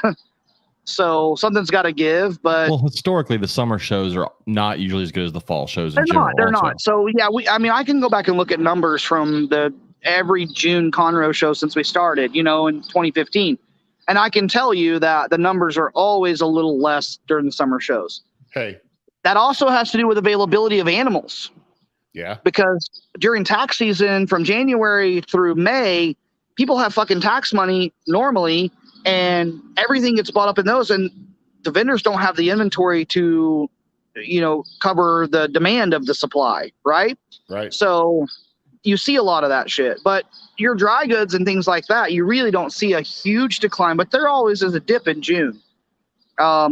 And a lot of that also has to do with families going out of town on vacation and things like that. But I think there's less vacations this summer, obviously. But again, it's all cyclical. And this is kind of how it was in 2018. And in the early 2000s, whenever people were doing this shit, you see these declines always. But we always bounce back, and we always come back stronger. And the people who stick with it build their companies even bigger. So that's what we're banking on. Yep. I'm not going to quit. I'm not going to stop. I'm not going to lay off. I'm not going to stop spending as much money. I don't care if I have to go to every show with negative in my bank account. If that's what it takes to get, everybody where they need to be, that's what we're going to do. I would say, so my small 2 cents on people that if they're having a rough time selling animals, this or that, don't breed as many this year. Understand that it's going to be rough for a little while. Yep. You need to understand, you need to plan for the future. We always talk about people planning what they're going to breed, what they're going to do this. Yep. If you normally breed, 10 females, breed 5 this year, right? And sell those 5. Or plan on holding back what you have for next year. Yeah. There's so many resources that you can go and talk to people. And like when we were breeding leopard geckos, we could pretty much follow the cycle to a T. We knew when people were going to jump into leopard geckos and start wholesaling $10 leopard geckos and just completely flush the market. And so we prepared for that. And, like the 6 months before that, we weren't breeding as much. But we also knew that those people were going to burn out, get out, sell their collections. We'd buy those up cheap with, if we needed the genetics that were in those collections.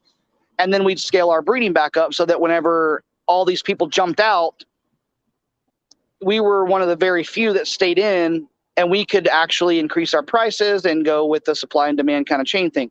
So everything in reptiles is all a cycle. It's a cyclical thing. And if you follow those trends and you talk to the right people and you get a mentor, talk to, there's a lot of people that say, oh, this old timer bullshit. Go fucking talk to those old timers. Those fuckers know what the fuck's going on. They've been doing it for 30, 40 fucking years. Listen to them. Listen to what they have to say. Hold back your babies till it's not baby season. Everybody's selling in the spring. All right, well, have shit ready at the end of summer when people are like, they don't have anything else. When people are out.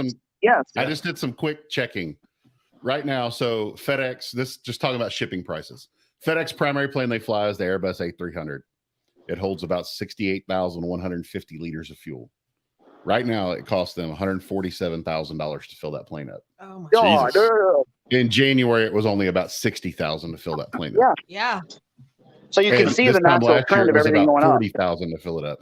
So they're over triple their cost, almost quadruple their cost right now. Hi. Hello, Lori. She's like, what is happening? What do you think's happening?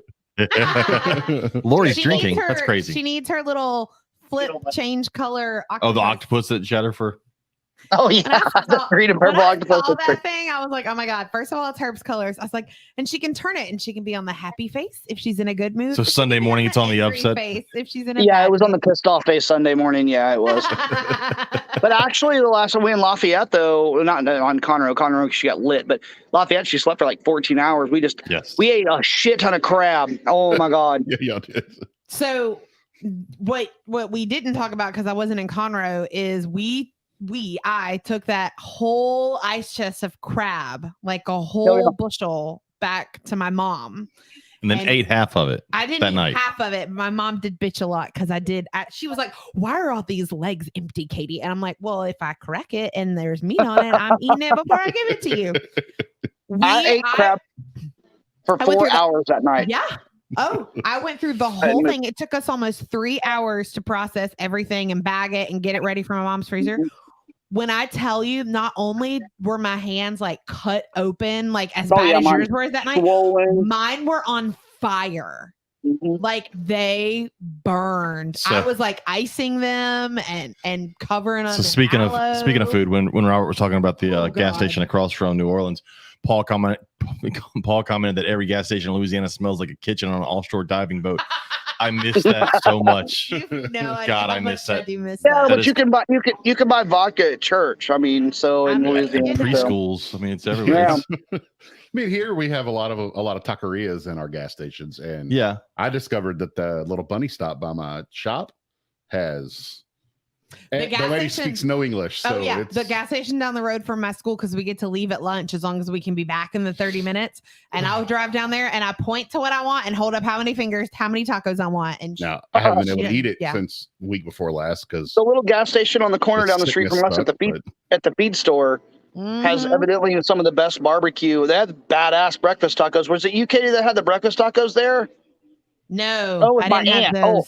So the little gas station right down the street from my house, they have a little kitchen counter in there and they have a little seating, but on Fridays they do barbecue and they have really, really good barbecue. They make their own beef and pork sausage, but they have breakfast tacos there. And my aunt came through and got some one day and she went back and ordered like 6 dozen fucking breakfast tacos and took them home and froze them.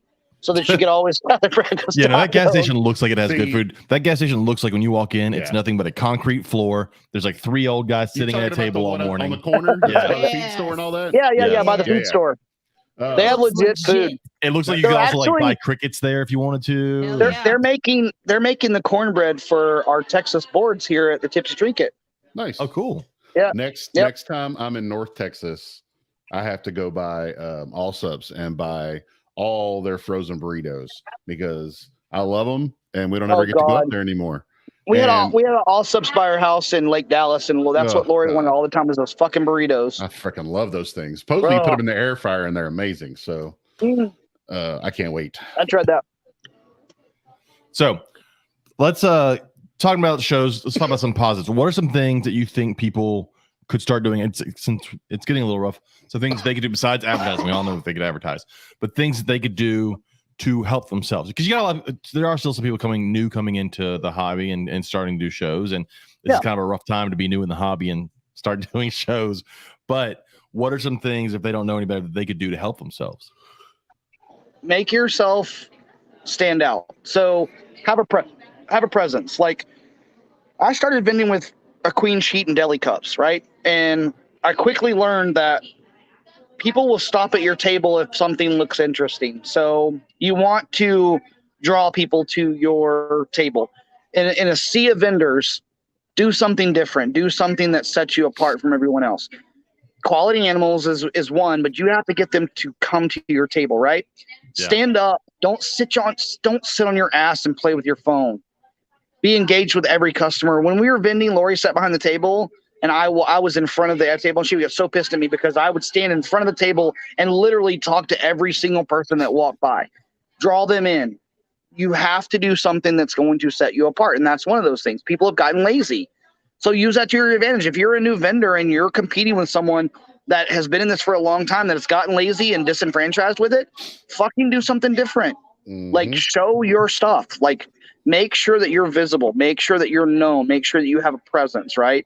The banners are great, but everybody sees the sea of banners. Like, you have to have a clean, professional table. It doesn't have to have ARS racks and all that shit. You don't have to spend all this crazy money.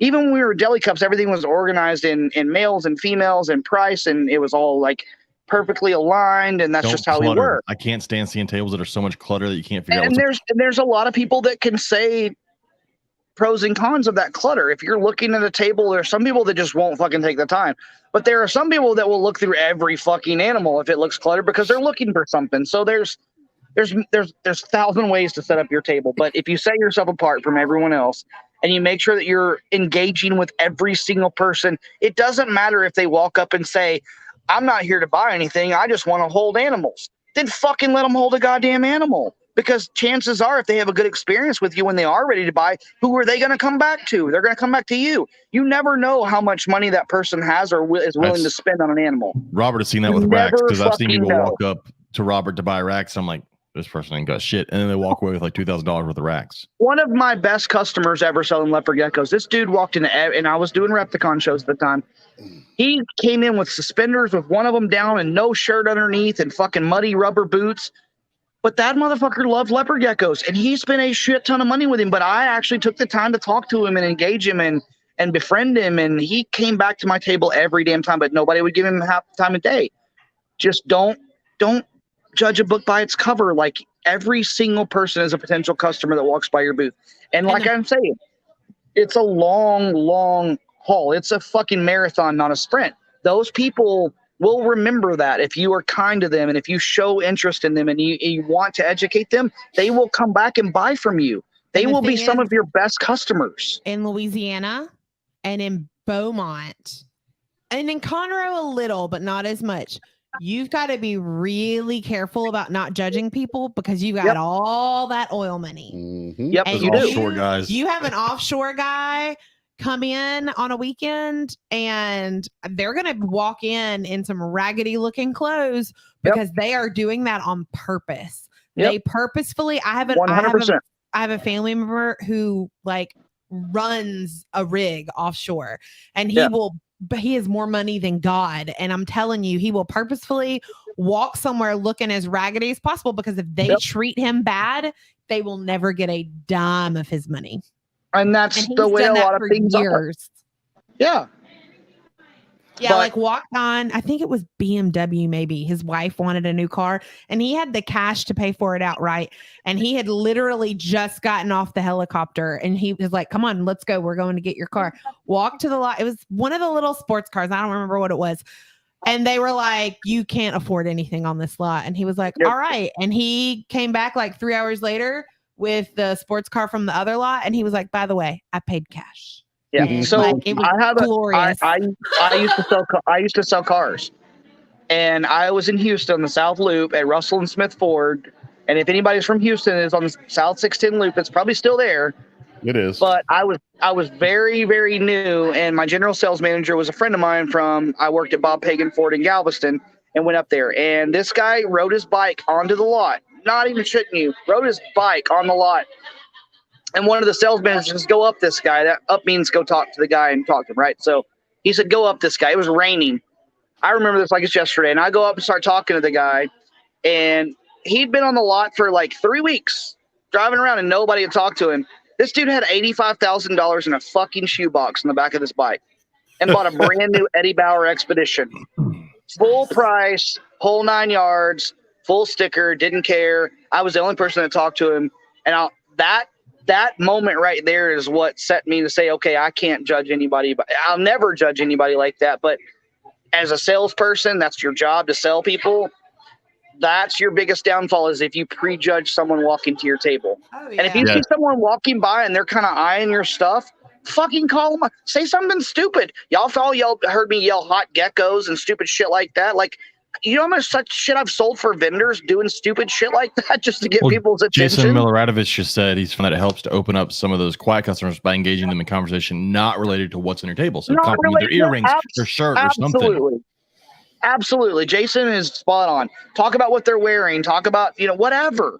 So when I Fucking went through make sales fun of training, when I went through sales training recently, that's one of the things they tell you when you pull up to the driveway. Look at the back of the car and see if there's stickers. Look and see if they have my kid plays in band. My kid is in something. When you walk up to the front door, it's an icebreaker. Yeah. Oh, yeah. And it helps them from it because you're going to, like, if you're doing in-house sales, you spend the first hour, you don't even talk about your product.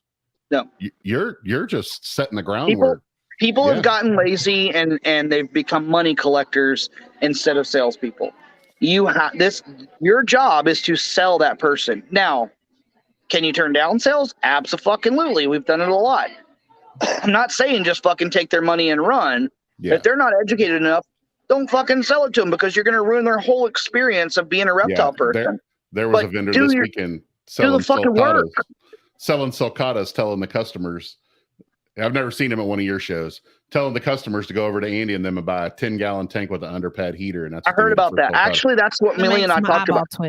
Millie and I talked about that today. Yeah, that guy. Yeah, and even Russ Gurley was there telling him. Yeah. Russ Gurley would spend time with him next to him to try to educate him, and the guy was like, "Oh, that's old school shit." Well, that's the fucking people that we don't need vending. We don't need them. Who? What the That's fuck why does Russ Malia Gurley actually know? called me. That's why Malia called me. She goes, "I'm just giving you a heads up." I'm like, "Well, he'll never vend one of our shows because I don't want to deal with that shit. I'm not gonna fucking let that shit fly." Because the customer told one of Andy's guys that, and Andy heard it, and he was like, "Don't sell them that tank. They're gonna kill that. They're gonna kill that sulcata if you put it in there. Do not sell them that." Who told you that? Of course, Andy goes over to the guy, and I can't stand folks that give incorrect information. So like we did a show, not a herp show, and someone selling boas told, because in Houston you can't sell anything that gets over 8 foot. Right. Yep. And so they were selling boas that we all know can get 8 foot or more because they can. And berms and retics and monitors. But this person told the customer, said, our boas don't get more than 6 foot. Okay. She was not selling dwarf boas. She was selling Colombian morphs. These things all can get 8 foot. Just common boas. Yeah. Yeah. So I'm like, you've now ruined that person because they're going to get the snake and they're going to feed it way more than they should because that's how that fucking works. And it's going to end up being 9 foot and they're going to wonder what the fuck they have. Yeah. And it's just that kind of stuff drives me nuts. So I was selling rainbow boas and I'm not going to sell a rainbow boa to just anybody because it's not a ball python, right? It's not a corn snake. There's a little more to it. So like someone goes, they just want to hold a snake. I'm like, I'm going to tell them this may bite you. Like I want them to know because I'm not gonna be like, oh no, I'm gonna try to sell this thing to you. Well, you're obviously wearing gloves at the time because you're a pussy. So I didn't wear any in Conroe, by the way. I actually did not wear gloves. I saw you have gloves on. I didn't wear any in Conroe. I saw you put gloves on. I even called you out in Conroe at the very beginning. But the rest of the weekend, whenever I took them out and handled them, I didn't wear a single glove. John Grant and I were both. John saw it. John was like, dude, he's not wearing gloves. I did not. Like, I never saw that, so it didn't happen. A single person messaged me to tell me that. I did. I handled Katie. I didn't see it. It didn't happen. I handled rainbow bows all weekend and didn't get bit. I slept the whole like a normal weekend. fucking person, like an 8-year-old boy would do. Yeah, I don't care. I'll still wear my. I'm talking about James wearing fucking gloves, pussy. Unfortunately, the gloves do not help with full-grown boas. I've got a full-grown boa last night that I had to take out and clean, and she did not like it. She's in quarantine in our closet, and Joe and I. I know which one you're talking about. Joe and I were reading our book, and the dog Millie, our bigger dog, was on the corner of the bed, and she just got real interested in what was going on in the closet because you hear lots of cussing and you hear stuff getting knocked over. Well, I go to get her out, and she's. The dog didn't move, but she was very intrigued. So she's like 7 foot, a little over 7 foot. I go to grab her and she just grabs the water bottle, then yanks it across the cage. So water fucking goes everywhere. Yeah. And then I finally get her out and it's just 7 foot of pissed off boa. And I'm trying to get her in the tub. And I'm like, fuck. Yeah, I got her in there. She was not. Joe and I were laughing on the bed. We were. This is the one that I got in Conroe. And the first person I went to was John Grant because I wanted John Grant to hold it because I knew that if someone was going to get bit, it would be John and not me. Did it bite him? No, it tried. It definitely tried. It struck at him and he got out of the way. Yeah. DNT retakes. I do wear gloves and I'm not ashamed of it. Teeth hurt. I have a question. What? Has anyone ever peed on the podcast? No, I said, are we in the bathroom with you? This is very interesting. Sorry. This is all Can't help new. it. Oh my I god. won't like pan down or anything, but I can't help it. We appreciate Oh, look at the that. fancy bathroom. Look at the fancy bathroom. Yes, but it does not have a picture from Dumb and Dumber, so it's not as good as your bathroom at your No, shop. it's not as good as at the pet store. Yeah, No, I you need know to what you do some- need instead of the Dumb and Dumber one at this one? You need the dad from Friday with the can in the air. They have they have that one. Thanks, Robert. Yeah, I need to do that. 100%. Yeah, there's not a lot of bathrooms you can go into and find a poster of someone shitting and an axolotl. Yeah, It's a great bathroom. It's a great That's our bathroom. axolotl room. I love it. It's the axolotl room. That's our quarantine room for axolotl. So yeah, one other thing I think, because someone posted recently about what would they need for setting up and vending. One thing that drives me nuts are busy tablecloths. Like some people have busy tablecloths. Like they'll get a fabric they like. It's a great fabric. It's very snake related or whatever. It's very busy. But the problem is once you make it a tablecloth and then you put all your stuff on it, things kind of disappear. Yeah. Like it's very hard to see there. So that's another thing. I'm like, nice and clean. Also, if you are selling, I'm guilty of this. So I go to a show and like a lot of people, I don't want ball pythons. So if I see ball pythons, I'll keep walking because I assume the table has them. So if you have something other than the normal things, make sure it's very prevalent. Make sure people can see it when they're doing their little walk by and their scan so that they don't just walk by. Because you'll see people like go through a show, leave, and then post online. I didn't see yada, yada, yada at a show. So I was like, I had them on my table. Yeah, there's a lot of people that do that. We get a lot of complaints about that. We've even had complaints about people not having supplies and tanks and no racks, no cages. Robert's right at the front of Conroe, and someone goes, I didn't see you. Yeah. We had someone that seriously said, I can't find any racks. I'm like, I was standing by him at the front door. I go, dude, right there. Like I literally pointed at Robert and said, First there. thing when you walk in. Yeah. So that's just how people are. They don't pay attention. So holy shit, looks like we're actually going to get some rain. It rained here today. It did? Yeah. Oh.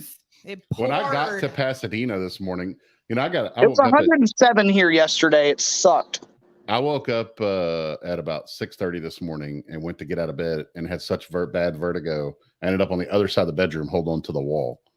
Yikes. And I made my way back to the bed and laid there for like 2 hours before I could finally get it to slow down enough that I could get up and go to the bathroom and get dressed. And then it was probably another hour before I could drive. Damn. And but in the meantime, I got to Pasadena around 10 and everything was wet over there. So I was like, Really? cool, it rained. Sorry, It rained right around you. 1,000 degrees. I just saw some of the comments and Tracy said, show the weird faucet. You have a weird faucet. So There's a our weird faucet in there? it took us a while. Our faucet in the bathrooms at Lori's shop, they have the Dyson dryers in the actual faucet part. I've seen those. Yeah. Yeah. They're weird. It's super weird because you're like, what the fuck does this faucet have wings for? And then you realize that it has a little diagram that shows if you run your hands under it, it's a Dyson air dryer. So, but I was going to use it, Tracy, but it was really fucking loud. So Jason Miloradovich said, I'm excited about the newbies getting out of the hobby so I can grow my ball python collection. Move over, Samboas. Love Jason. I miss you, Jason. He needs to move to Texas. He does need to move to Texas. We've told I him know over he and over needs to move again. to Texas. Jason's are, if you don't know who Jason is, I mean, you've seen him on the podcast before, but like Jason and his, I can't remember, is it Aiden? What's his son's name? God dang it. Can't remember. Dude, I think you Jason, remember what's your my son's kid's name? I know he's got 2 of them. 3 of them? 2 of them. His son is really cool. His little boy is awesome. No, Jason's little boy is awesome. He was wearing a herp shirt and shit wandering around one of the shows and stuff. And but Jason's one of the good guys in the business, and he has some amazing animals. So I'm proud to call him a friend, but I just miss him. I haven't seen him in a couple of years. So because right now in Denver, Colorado, it's 75 degrees. 75? Yeah.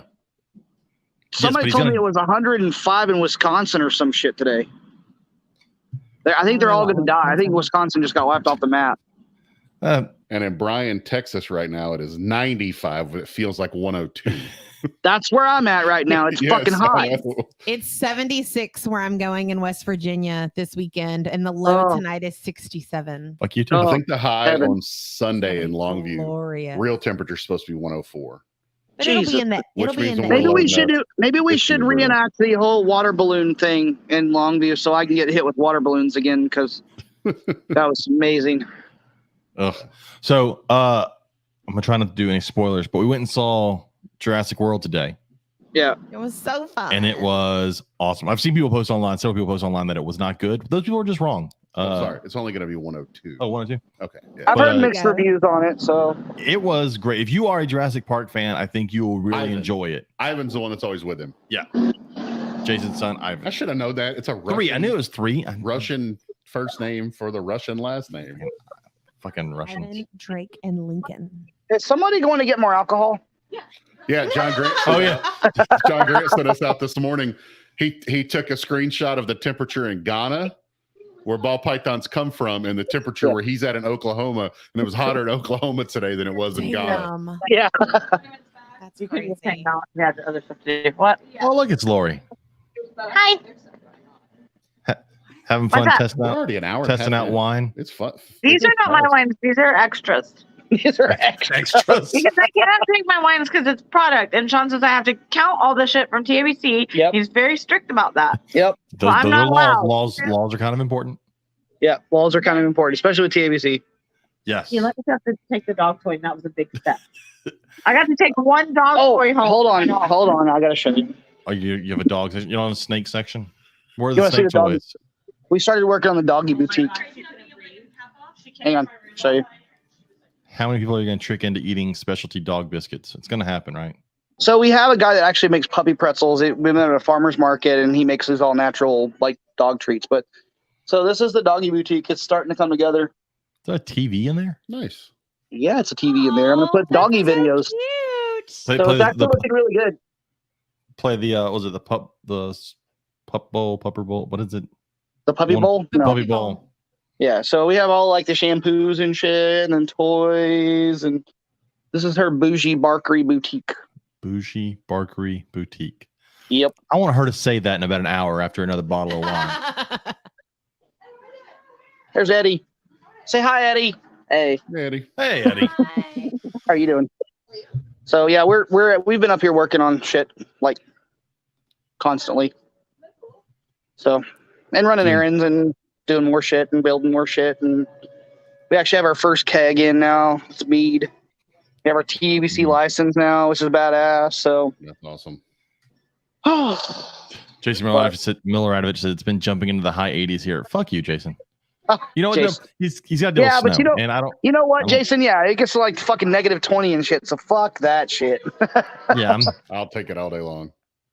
the cold. I will take it over this all day Yeah, we long. can take clothes off here until Yeah, we but get see, arrested. I mean, we can take enough off until we get arrested, but But the thing is, I can jump in my Yeah. car and still drive somewhere while enjoying the air conditioning versus having to go out, shovel my driveway, drive on the snow, not have someone hit me. Yeah, I just. Tracy, Eddie was off today, so he's Ani works for Lori now. So Eddie was up here. I guess he's up here drinking, probably. So we went to an educational snake talk thing today at our library.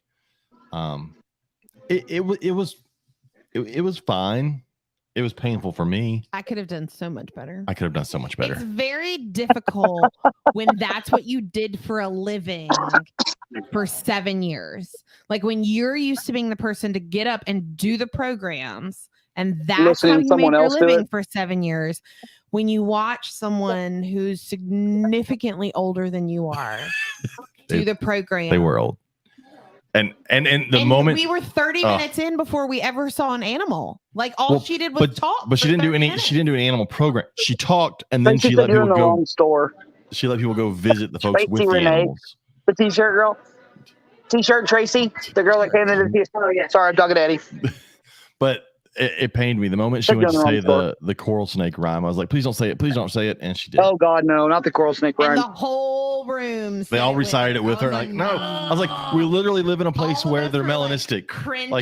And I would have jumped up with my phone or my tablet and been like, "Look at these fucking things!" Show them all the That's why I was like, aberrant patterns and I colors. was waiting for the message to come through. Well, James just got kicked out. well, then she's like, and then she's like, James the way got I to, was kicked out. worried Josephine was going to get kicked out because at one point she looked at me and started mouthing off about the program and she was not quiet about it. And I said, the next time you open your mouth, we're gone. Because I I was wonder trying where to she gets listen. that from. We were trying to listen to music in the assembly room, and it was tied to my phone. And finally, I'm like, I give up, because Yeah. I think you and Megan texted about Oh, we 200 were. times. Yes. well, so then she's talking about how to identify venomous snakes. So she does the coral snake, and then she does the cottonmouth. She goes, well, there's many different colors of the cottonmouth. It's not always black. Okay, hold on. I wrote this down. Hold on. I wrote it down. I wrote it down because I didn't want to say it wrong because I'm like, oh, It shit. hurt me inside to be silent. Did you know? This is Hold coming on, from wait, their. wait, wait. This is coming from their presentation, not us. This is not how I would tell people how to identify. Did you know 9 times out of 10 a fat snake is a venomous one? I thought Then my a lot child of was people gonna with shoot obese fucking lasers. boas and ball pythons have venomous snakes because I thought she was going to She- shoot lasers. Out She was of her like, if you see eyeballs. a snake in the wild and it's fat, it's a venomous. It's most likely a venomous one. I'm like, I've seen a lot of fat water snakes, and I've seen a lot female of fan skinny boas are copperheads. fat. I'm just thinking like a native. I mean, there are skinny copperheads. Like that is not a very good. Yeah. Like it's. Oh, it hurt. It just hurt, and but yeah, the kids had fun, and they got to see some stuff. They got to see a speckled king snake and a hognose and alligators and box turtles and. Cool. But I was thinking I could have done so much better, and I could go home and just see cool stuff. I think Joe Yep. could have done better. But it was cool to see a lot of kids there and parents bringing their kids to see reptiles and not afraid of it. She just texted me from downstairs. OMG, there were so many things I wanted to say, but like all these angry faces. Hi, Joe. Miss you, Joe. She can't hear you.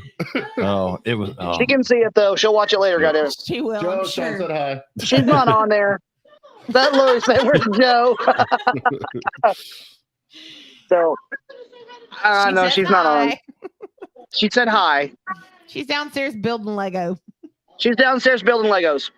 Oh, Travis posted a cartoon this week on our Facebook page that Katie actually got.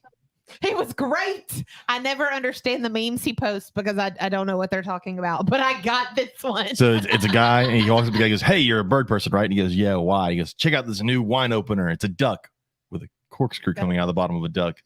And for those that don't know the anatomy of a duck penis is shaped like a corkscrew Yes, With I understood. spikes. It with was spikes. glorious. I was like, hey, Spiky I get corkscrew. What? Are you talking shit? this. Come on. Mm-hmm. So something fun that well, it's not really fun, but something I want to bring up. So I've been doing summer reading all summer. I do this every summer, but I read a book the other day called Memoirs of a Tortoise. And I'm going to go ahead and put this out there. If you have recently lost anyone in your life, do not read this book. Just don't do it.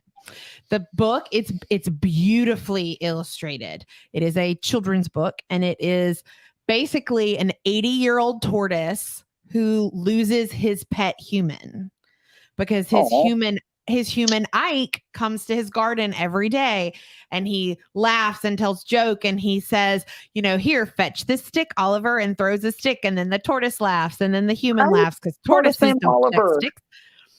I know. It's so cute. And then like Oliver decides, I'm going to make Ike laugh tomorrow and I'm going to fetch the stick. But then Oliver doesn't come back. Oh, that's fucked up. It really fuck that is. shit. Oliver some doesn't bullshit. come back. So then Ike doesn't come back, the human. And then the tortoise realizes that people are coming to the house. And he's like, something must have happened to my human. So he's all sad. So he actually travels 10 gardens away where his mother lives, which I thought this is the part that got me. Because he goes to his mom for advice. His mom's like 137 years old or something like that. And he's like, but why do our pets not live as long as we do? And she's like, you have to remember the good times that you had with your pet. And at this point, I'm like bawling my eyes out. My child had read the book before me and she's like, you're not going to cry. You'll be fine. No, our child is heartless. Liar. But like, I'm talking like uncontrollable reading that book now. sobbing. Where are all those wine glasses up here for? So But I'm not going to tell you how it ends because it's super, super No, well, sweet. we already know it sucks already. I don't know, but the ending is really sweet and it's perfect. So going back to our fat snakes, Jason Miloradovich has learned that he's now a venomous snake. Hey, there's Oh, Malia. Malia's on. Hi, love Malia. it. We were just talking shit about you, Malia. I don't know. No, we weren't really. Mama Okay, Malia. we're good. Okay, we're still Oh, good. I didn't tell you when I got to the shop today. I walk Our into power just the flipped. office side, and it's like this heat just hits me like the door has been left open or something. No. The batteries on my thermostat were out, so the AC Oh, wasn't working, fuck. and it was 89 degrees in there. Fuck. So It never did get down today below 80 when I replaced the batteries. It was that shit happened this winter in Kona's barn. The fuck. Are you still I there? lost you. Yeah, I can hear you, but I can't see you. Okay, because our yeah, power we're having is, like a brownout or something. yeah, I don't know what's Okay. happening. I don't know. We had that shit happen when the batteries went out in the Wi-Fi thermostat in Kona's, and it said it was like 32 degrees in her barn, and I lost my shit, Oh, and I wasn't home.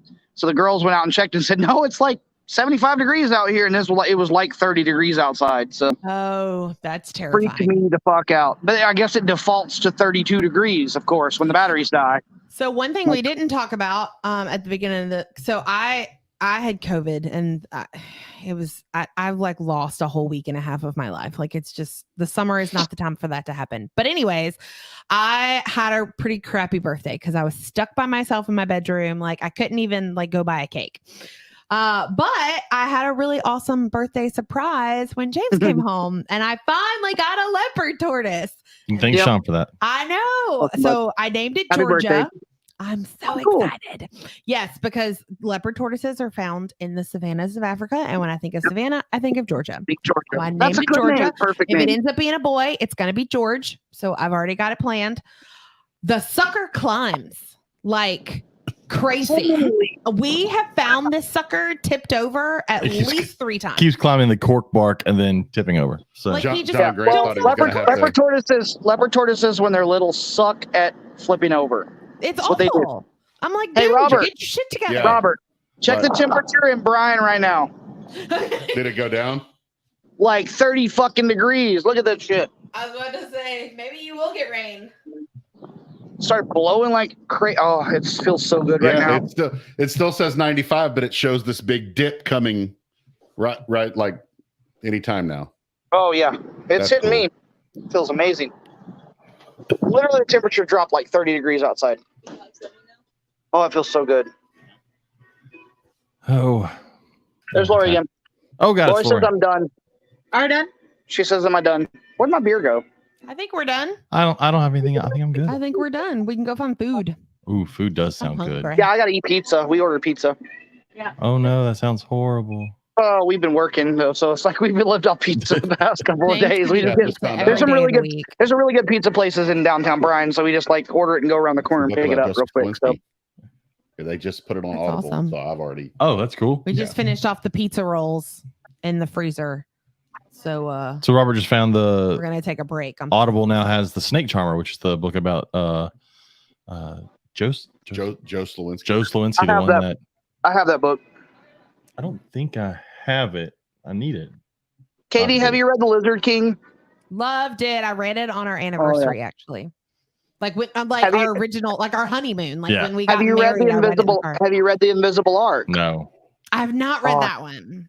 You have to. Well, Everyone Lizard- fucking needs to read that book. Lizard King was interesting because you read it on our honeymoon, which was going to the Daytona Expo. So Yeah. as we're at the expo, she's So like, I'm "Wait a minute, I know this read person." that name in and my this book, person? and I just read that name in my book. I should have. Like, I that should was have. I funny should for have me. taken my book to Florida with me and gone to Tom's and had him sign it.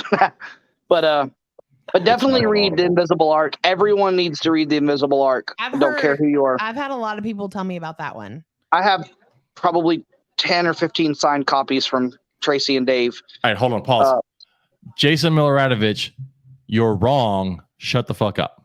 Wow. He doesn't eat pizza. He said he doesn't eat at pizza. all? It's one of the worst foods in his That opinion. he You has. can- Well, he's in Colorado, so he You hasn't can had good put, like, pizza. whatever you That's want true. on your pizza. All right, and so make let me it your tell you, own there is a thing. place. There is a place in Old Colorado Springs, and it's called. Hey, Lori, what's the place called in Old Colorado Springs? That pizza place, 420 Blaze or something like that.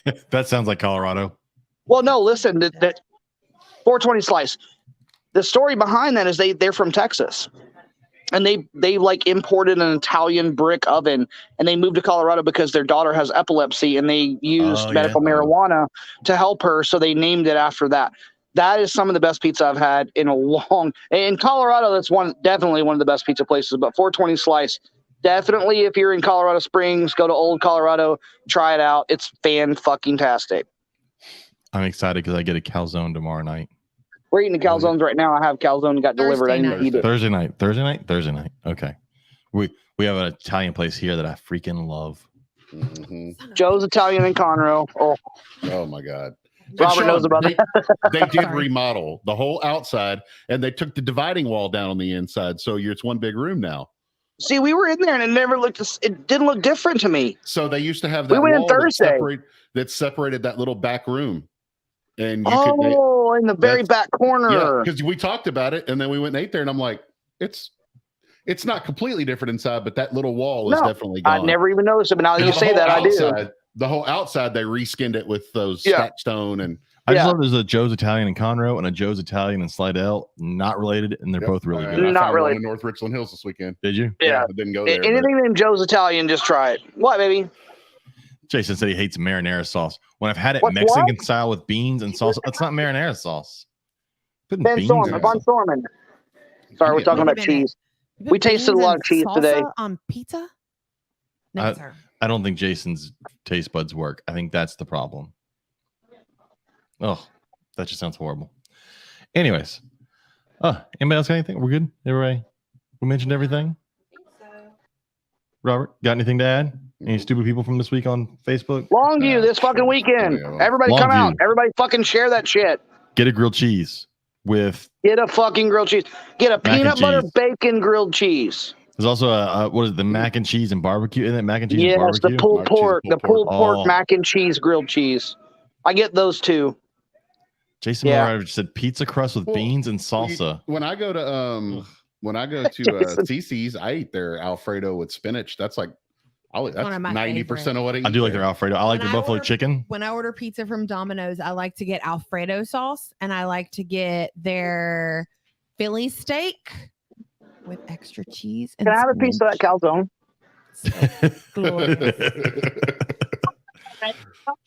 Okay. So yes, everyone go out to Longview. Buy a rack, a snake, something, a grilled cheese sandwich. Eat a grilled cheese sandwich for me. Don't forget our giveaway over on our Facebook page. Go to our Facebook page. All you have to do is tell us your favorite guest. 121 episodes. Pick a guest. Just go write Shawn's name. He's been on like 4, 5, 6, 17 times. So go write his name, but you'll be entered. And I'm going to match it. So remember to add that. I'm going to add another year membership. Okay. So there will be 2 winners. So 2 people will get a year-long membership. And again, if you have a membership, we'll add on to it. You'll get an extra year. We'll take care of that. But all you got to do is go tell us your favorite guest that we've had on in the last 3 years now. 2 years I've been on here. Way too many. I think that's it. Anybody else? We're good. We're gone. We'll be back next week. Katie will not be back next week. Katie will be gone for like 3 weeks. And then we're taking a week off in July while your parents are here. We need to go to a show and record some, I guess, at some point. There's not one. A show for a week. The people who don't pay anything to listen to this show can deal with it. That's true. It'll be okay. So, all right. Thanks, Shawn. If you need a rack. Or we could just have your dad on here. Oh, God. Yes. He'll be in the house. We got to have Sam on the podcast. Do it. That would be brilliant. We may. Love you, Mama Malia. We'll see you this weekend. LS Reptile Racks. If you need a reptile rack, get it pre-ordered for a show, and it'll be there ready for you when you get there. If you need to get a hold of us, it is the Reptile Gumbo Podcast on Instagram, Facebook, and at gmail.com. We'll be back next week. Thank everybody for listening. And love you guys. Bye. Love you. See you this weekend. And good night.